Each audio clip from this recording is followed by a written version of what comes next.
لوگو اپنے پروردگار سے ڈرو کہ قیامت کا زلزلہ ایک حادثہ عظیم ہے۔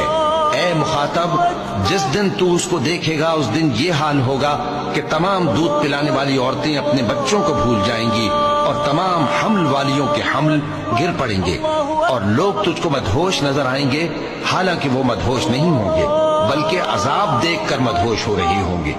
بے شک اللہ کا عذاب بڑا سخت ہے۔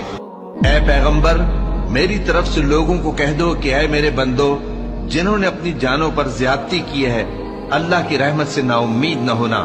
اللہ تو سب گناہوں کو بخش دیتا ہے، بے شک وہی تو ہے بڑا بخشنے والا، بڑا مہربان۔ اور اس سے پہلے کہ تم پر عذاب آ واقع ہو، اپنے پروردگار کی طرف رجوع کرو اور اس کے فرما بردار ہو جاؤ، ورنہ بعد میں تم کو مدد نہیں ملے گی۔ اور اس سے پہلے کہ تم پر ناگہاں عذاب آ جائے اور تم کو خبر بھی نہ ہو، اس نہایت اچھے